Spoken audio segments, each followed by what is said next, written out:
You're listening to the official Temple University Football Coaches Show with Gelb and Chase on Philly's #1 college radio station, WHIP. 11:15 here on a Wednesday, final show of the semester, December 4, 2013. Temple football ends off their season with a nice victory in Memphis. Team played well. P.J. Walker put up some pretty impressive numbers as a freshman. Robbie Anderson continued his winning ways, and the defense made some few big stands in that game. Also had a block punt. So let's go out to Edberg Olson Hall right now and welcome in our favorite Division I college football coach, and that's Matt Rhule, the head man of the Temple Owls. Coach, it's Zach Gelb and Chase Sr. here, WHIP Radio. Hopefully you had a great Thanksgiving. How you doing today? I'm doing well, guys. I appreciate you having me on. Well, we thank you for coming on, and your first year as the head man at Temple University is in the books, and you're no stranger to Temple football, as you were here with Al Golden and Steve Addazio before you went to the Giants with Tom Coughlin for a year. After you left the field on Saturday and were able to recap this season, what are some things that come to mind when you look back at this club? Well, obviously, we wish the record would have been a little bit better in terms of wins and losses, and we know we have a lot of work to do. But, I was really proud of this team. I felt like they got better and better as the year went on, and we had a chance to win the last 6 games. We were leading or tied going into the fourth quarter in all those games, and had some heartbreakers along the way. But for a team to go out there on Thanksgiving weekend and travel to Memphis and play the way we did, in all 3 phases, I think that spoke a lot about, the Temple kids, the Temple program, and really where we're headed. I agree with you. I think you can take a lot of positives out of this season, especially the play of P.J. Walker, the young running backs as well, Zaire, and then Kenny Harper have brought that veteran presence on the defensive side of the ball. It looks like you have a solid linebacking unit for many future years to come here at Temple University. But you mentioned it. This team had some heartbreaking losses. Fordham, SMU, Rutgers, UConn, and UCF all stand out to mind. As a head coach for next year, can you teach how to finish off these games? What kind of message do you have to send to your team to make sure that they close out in the final quarter? I think the thing that our guys learned was, and I think they showed it in the last game, was even when you're ahead, you have to continue to play the same way. You can't look at the scoreboard and try to figure out, okay, this is where this game's headed, because in this league, with the teams we're playing, teams are always going to come back. And so you have to continue to play and play each play like it's your last, and those are hard lessons to learn, and we learned some of them the hard way. But I think we got it. And so as we move forward, some of those situations we'll correct, we'll teach, we'll coach again. But the biggest thing is just understanding the way you win in Division I football is you go out, play in and play out. You play to the best of your ability. And when you have a chance, you go make a play. And against Memphis, we made the plays down the stretch that allowed us to win the game. Temple head football coach Matt Rhule joins us on the hotline, Philly's #1 college radio station, WHIP. Coach, it's Chase. P.J. Walker ended the season with 20 touchdown passes, finishing just shy of Brian Brumel's school record with 22 set in 1979. He comes in here as a true freshman. There was some talk about him being redshirted, but for him to come in there against Louisville and get his first start in prime time against Cincinnati, then finish the year the way he did, given the circumstances, how impressed were you with the true freshman's effort? Yeah, I think, as you look across the country and you see a lot of freshman quarterbacks that play, most of the time they've usually redshirted. They've had a chance to digest the system, learn the system, learn where we practice, learn everything about the school. And PJ didn't have that luxury. So everything I think that he did, he just gets a little bit more credit in my eyes for doing that at such a young age.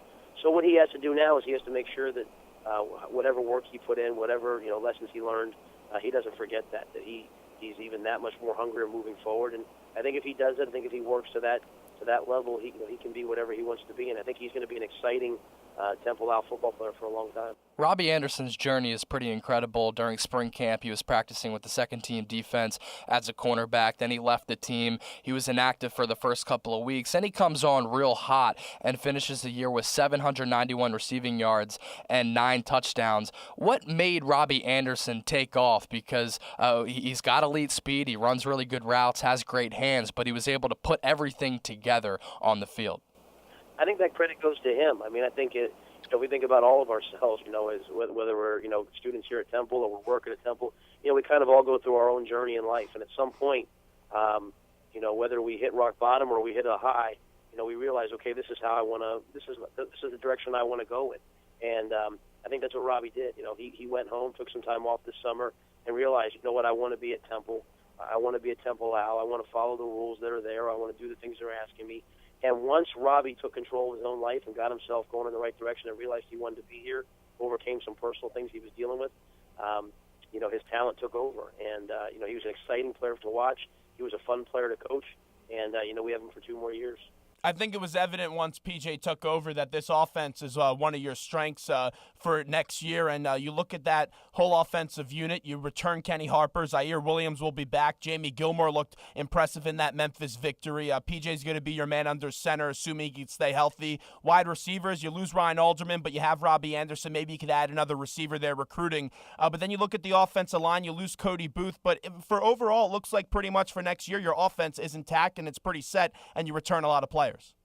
Yeah, we have a lot. We have a lot of players that got a lot of experience this year, and the positive thing is we were able to redshirt some kids. When we came in, we made a decision to not just build it for 1 year, 2 years, but to build it for the long haul. So we have some young linemen that had a chance to sit this year, eat, lift. Kids like Ramon Deloach played the first couple games. Had a great one-handed catch at Notre Dame, and then got hurt. So he's able to redshirt this year, come back. Khalif Urban played last year as a true freshman. He redshirted this year. He comes back next year. Sam Benjamin made a diving catch at Notre Dame, breaks his collarbone. He's out for the year. He redshirted. He comes back. So there are a lot of young, talented players that weren't able to help us down the stretch this year because of injury or because they were redshirting.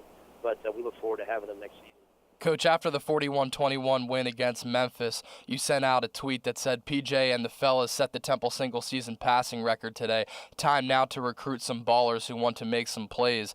What went into that tweet, and what's going through your mind when you're typing those words to the fans who like to see this team improve in the years coming up?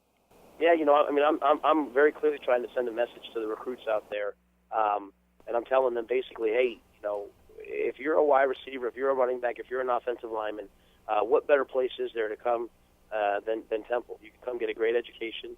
You can come go to a fantastic school in a great city, and you can come play in this offense, which, I'm sure looking back this time last year, PJ, Zaire, some of those freshmen, they were making that decision. I bet you they're glad they did. I bet you they're having fun playing this style of offense. And so what we need to do is we need to reload. We need to get the next group of kids in there so that we just get better and better and better. So every tweet I send is with those recruits in mind, because that's what this job is about. It's about getting the best people, the best young student athletes to come to Temple. Head football man Matt Rhule joins us on the hotline for the final Temple University football coaches show of the season. Gelb and Chase here with you, Philly's #1 college radio station, WHIP. And, Coach, let's get to this defense. The linebacking core, they're set. I really like what you saw this year out of Medikevich. Nate D. Smith, though, he bounced back from linebacker to D-end. And Dvorak really came onto the scene as of late. I know you think he could do a lot here with this university, but get into the areas that need improvement, the secondary and the defensive line. How do you plan to work that unit up and get them to play a little bit better next year? Yeah, I think in the secondary and on the on the defensive line, especially pass rushing wise, at defensive end, those are areas that we have some players that have to just continue to develop. They have to just play at a higher level as they have another year of experience. And then what we also have to do is we have to recruit. We have to bring some guys in that can have the impact at those positions that maybe PJ did to the offense or Zaire did to the offense. So there's a recruiting element to it, and there's also, part of it that some guys stepped up as the year went on. Hassan Reddick went from linebacker to D-end. Had a sack against UConn, made a couple great plays in the Memphis game. Sharif Finch as a young freshman linebacker who could rush the passer, came off the edge, knocked a couple balls down, blocked the punt. So some of those guys are going to grow into great pass rushers for us. And in the secondary, we have some other young players that, that with another year under their belt will play better. And then we have to recruit. We have to get guys in here who can come in and make an impact for us. I know on National Signing Day last year, you really targeted a lot of offensive linemen and defensive linemen. Is the target group this year when you try to recruit the secondary and the defensive line? Yeah, I think you'll see those positions. And, some of those kids that we got last year, like a kid like Brian Carter, Julian Taylor, they redshirted, they sat the year out. One of our more heralded recruits last year was Buddy Brown, who sat this year out, coming off the knee, and he practiced the last 3 or 4 weeks of the year. So, we have those kids from last year that maybe didn't make an impact this year. But as we go out there right now, we're trying to find some secondary guys that are excited about the opportunity to come in and play right away. Coach, although Temple doesn't have a long history of making bowl appearances, they do have a long history of guys making it to the next level and producing at the NFL level. Rod Streeter, Muhammad Wilkerson, Jaquan Jarrett, Bernard Pierce, just to name a few. Is that a message that you send to your players and the recruits coming into Temple that, hey, if you come in here and put in some work and work diligently, you could become one of these guys at the NFL level? Yeah, not only do we want, but we expect the kids that come to play football at Temple to have really three goals. Number one, to get educated and get a degree, which our kids are doing. Some guys are, Chris Porter and those guys hopefully will leave with 2 degrees. Sean Boyle, they're going to leave with their masters as well.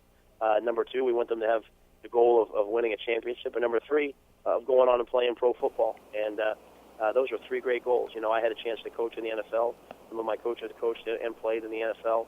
And I think what we've proven over time here at Temple is if you come here, if you buy into the system, if you'll develop, when the time comes, if you have the talent, if God bless you that way, you'll have the opportunity to go on and play at the next level. And so whether it's our seniors this year or the seniors next year, that's the expectation level for them. And for every recruit coming in, that's their hope. A bright spot on this team is also the backfield. Kenny Harper and Zaire Williams did some really good things this year and will return for another year. Zaire for another 3, Kenny for just next year. How high of a ceiling do those two guys have in the backfield? Those guys complemented each other really well. And I think the great thing we're going to have moving forward, we're also going to have some competition. I think, as well as they played, Jamie Kilmore came up in the Memphis game, and to have 96 yards and really run the way he did. I mean, he kind of changed the complexion of that game.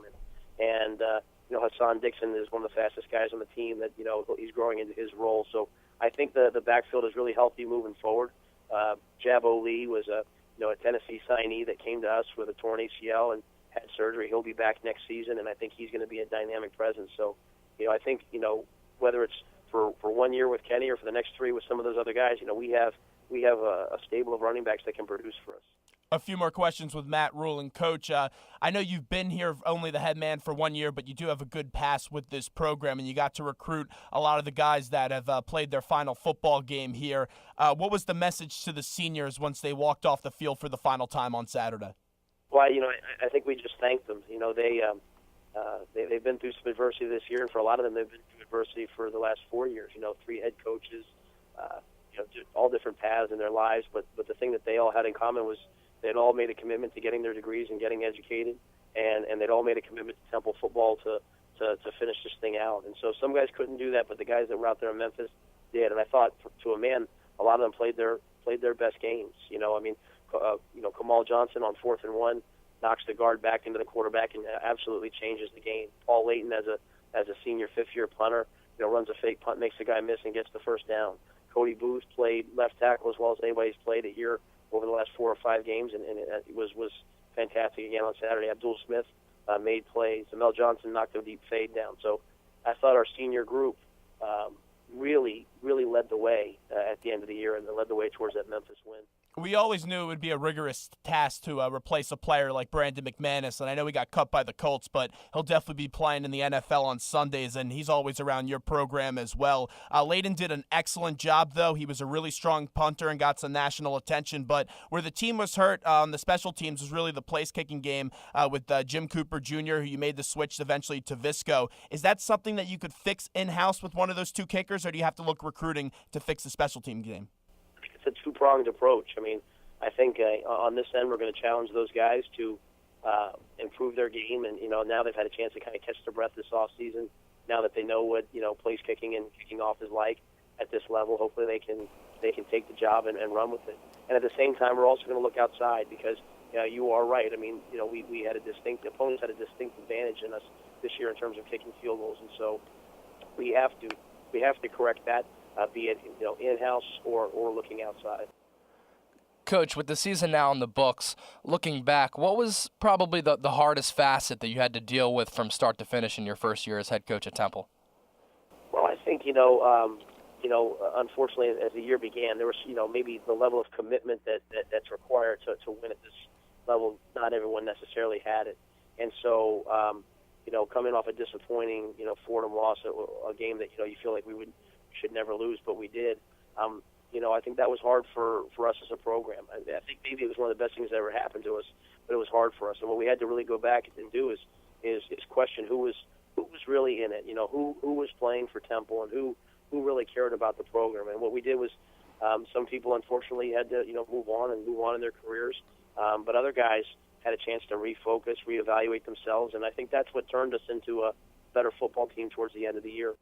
Final one here with Matt Rhule right before we let him run, head football coach for Temple University Football Coaches Show. Final one of the year here with Gelb and Chase, WHIP, Philly's #1 college radio station. And, Coach, like you mentioned, you guys are a few games away, a few plays away from maybe playing for a bowl game coming up. Like I said, Fordham, SMU, Rutgers, UConn, UCF, Idaho are all games that stick out in our minds. And I think that you are the right man for the job, and you bring a sense of consistency here to the university. But is the next step for next year, do you expect this team to be competing for a bowl game?